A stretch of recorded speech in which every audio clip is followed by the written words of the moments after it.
그리고 에코프로가 특히 더 좋은 흐름을 나타냈는데요. 그 이유가 뭔가 봤더니 네, 안녕하세요. 주식은 역시 끼리끼리 새끼리십니다. 안녕하세요, 끼리분들. 자, 오늘의 공부 또 재밌게 보도록 하겠습니다. 같이 공부하시죠. 렛츠 기릿. 자, 이번 주에는 중요한 이벤트가 있습니다. 바로 FMC가 있죠. 미국 현지 시간으로 오는 9일에서 10일 FMC가 열리는데 여기서 주목해야 되는 게 뭔가 일단은 인하는 뭐 거의 기정사실인 것 같고 그리고 점도표가 중요하고 여기에 한 가지를 더 봐야 된다고 합니다. 사실 지금 시장에서는 금리 인하를 뭐 대부분 기정사실이다라고 말을 하고 있는데 이 와중에 반대표가 얼마냐가 중요하다고 하는군요. 최근 위원들의 발언을 보면 시각 차이가 조금 큰 느낌이 나타나고 있어서 참고로 금리 결정의 투표권자는 총 12명입니다. 여기서 만약에 5명의 반대표가 나온다면은 1983년 이후고 4명의 반대표가 나온다면 1992년 이후 처음 있는 일이라고 하니까 시각이 많이 갈렸다는 거는 그만큼 변수가 많다라는 의미가 될 수 있겠죠. 그래서 이번에 만약에 반대표가 생각보다 많이 나오면은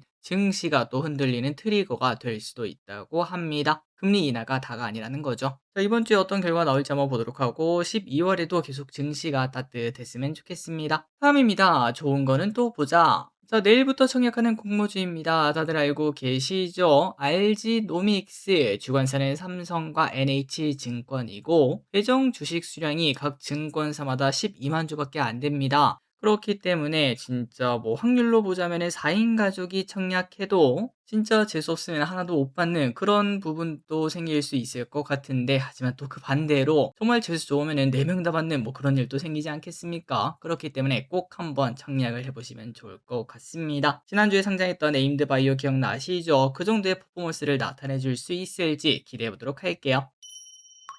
다음입니다. 삼성전자 이제는 실적 기대가 자, 어느덧 삼성전자 11만 원까지 오는 모습입니다. 언제 이렇게 올랐어라는 생각이 들죠. 이제는 9만 전자를 보면은 당황스러울 정도로 야 이거 왜 이렇게 많이 빠졌어? 그런 얘기가 나올 정도로 상황이 바뀐 걸 확인할 수 있습니다. 자, 이 와중에 실적이 기대가 된다고 하는데요.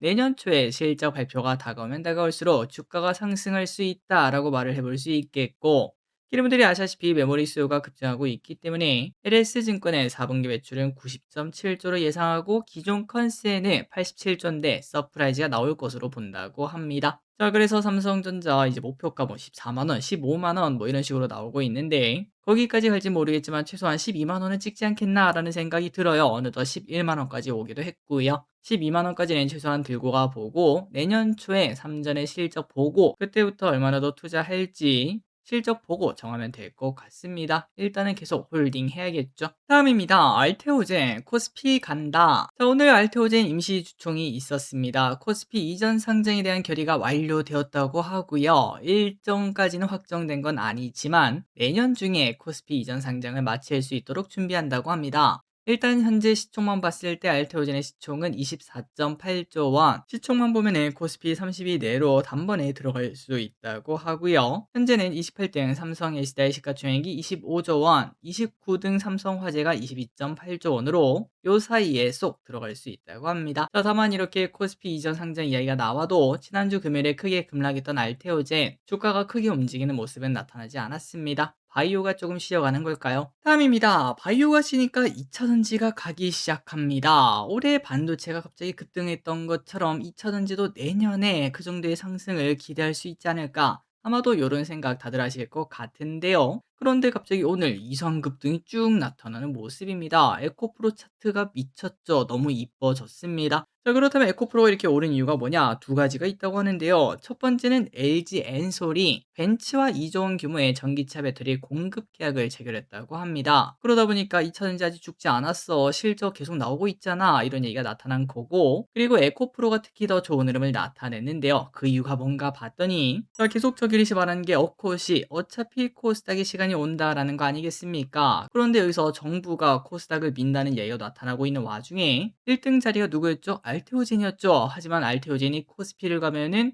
그 수혜를 에코프로가 보겠구나. 이러한 심리도 나타났다고 하네요. 나름 타당성이 있어서 신기하기도 했습니다. 다음입니다. 2000지 이야기 하나 더 보도록 하겠습니다. 자, 이제 2000전지는 로봇 수혜주다라고도 볼 수 있다고 하는데요. 자, 몇 개월 전에 우리가 2000지 공부했을 때 기억나시나요? 그때 2000지가 바닥에서 올라갔던 이유가 ESS가 중심에 있었습니다. 그때 당시 논리는 전기차 캐즘엔 좀 더 이어져서 이제 전기차 수요가 좀 늘어나려면 한 1, 2년 걸릴 것 같긴 한데, 하지만 그 빈자리를 ESS가 채우면은 2000지 더 이상 빠질 데는 없다. 이게 바로 그때 논리였죠. 하지만 여기서 새로운 상승 동력이 등장했다고 하는데요. 그건 바로 로봇 시장이라고 합니다. 하나증권은 2000지 조정시 매수 전략이 유효하다라고 언급을 했고요. 전기차 시장 부진은 진정되고 있으며 ESS와 로봇이 신규 수요를 창출한다는 게 그 이유라고 하네요. 자, 그래서 이제 이러한 시각을 봤을 때 결국 다시 성장 사이클이 돈다는 게 느껴집니다. 2차전지 내에서요. 로봇의 기대감 그리고 ESS 실적에 반응하다 보면은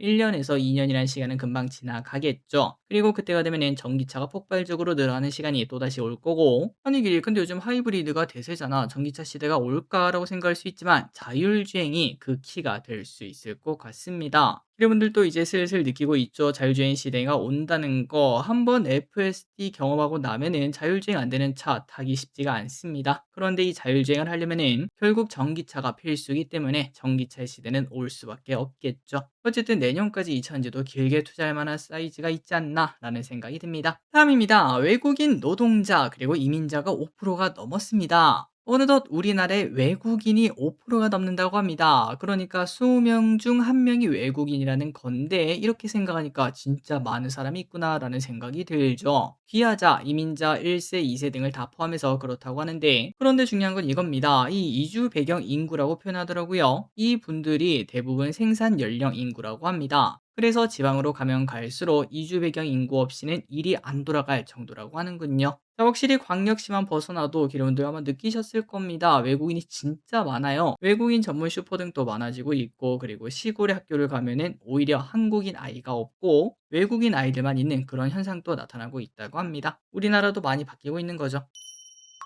다음입니다. 딸기 작년보다 싸다. 자, 겨울하면 딸기입니다. 딸기 이제 여러분들 많이 생각나실 것 같은데요. 그런데 올해 딸기 도매 가격은 작년보다 15%나 저렴하다고 합니다. 마음껏 먹을 수 있겠군요. 자, 참고로 작년에는 폭염으로 딸기 출하도 늦어졌고 폭설로 하우스도 막 무너지고 난리가 아니었는데, 그러다 보니까 작년에 딸기가 많이 비쌌죠. 하지만 올해는 작황도 좋고 출하량도 늘면서 가격이 현재까지 안정되고 있다고 합니다. 그래서 딸기 가격이 점점 하락세를 보이고 있다고 하는데, 하지만 이런 것들 딸기 디저트 가격은 오히려 올라가는 뭔가 이상한 현상이 좀 나타나지 않겠나 싶지만, 일단 사 먹는 딸기는 저렴하게 먹을 수 있겠네요. 다음입니다. 지난주에 이런 소식이 있었죠. 넷플릭스가 워너브라더스의 디스커버리 TV와 영화 스튜디오 스트리밍 부분을 720억 달러 인수한다는, 공룡이 공룡을 집어삼키는 그러한 모습을 보여줬었습니다.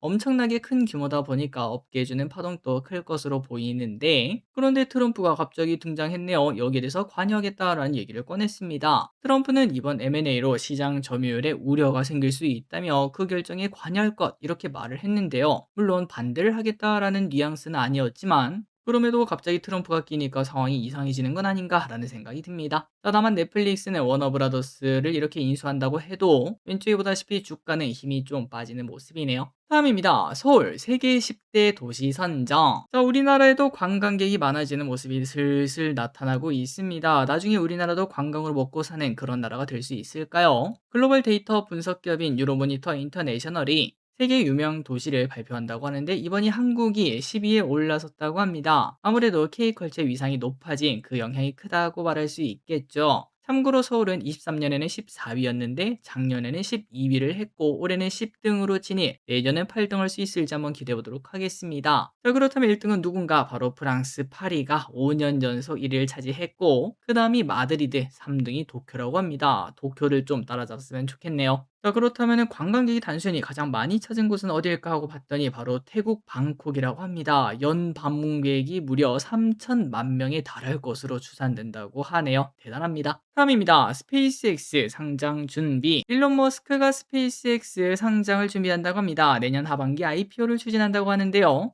참고로 몸값은 어느 정도 되나 했더니 무려 8천억 달러라고 합니다. 그러니까 한국 돈으로 대단한 돈인데요. 1180조 원이나 되고, 그리고 앞서 7월에 기업가치 평가를 했을 때 4천억 달러였는데 몇 달 사이에 2배가 뛴 걸 확인할 수 있네요. 참고로 이 금액이면 전 세계 비상장 기업들 중 압도적인 1등이라고 볼 수 있고, 다만 머스크는 일단은 사실 무근이다 뭐 이렇게 말을 하고 있다고 하는데, 슬슬 연기가 나는 거 보니까 언젠가는 좀 다가올 미래가 아닌가라는 생각이 듭니다.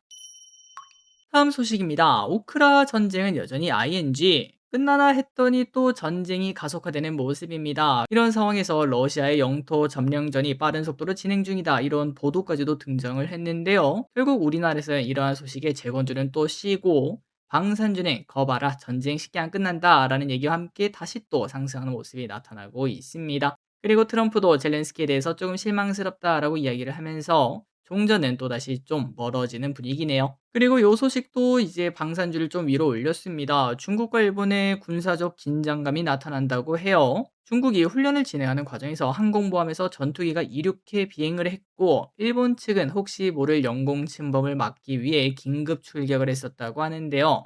물론 영공 침범은 없었으나 두 차례에 걸쳐 중국의 전투기가 일본 전투기의 레이더를 비춰서 위협을 느꼈다고 합니다. 그래서 일본이 유감 이렇게 말을 했는데, 오히려 중국은 일본 자위대가 여러 차례 근접해 소란을 일으켜 훈련에 영향을 주었다, 반박을 했다고 하네요. 자, 그러니까 계속 토닥토닥하고 있는 거죠. 그러다 보니까 방산주가 조금 더 관심을 받는 모습이네요. 자, 오늘의 공부 여기까지 끝났습니다. 특별한 소식은 크지 않은 모습인데요. 일단은 금리 인하되고 증시의 방향을 계속 지켜볼 필요가 있겠네요. 지금까지 길이셨습니다. 빠이요.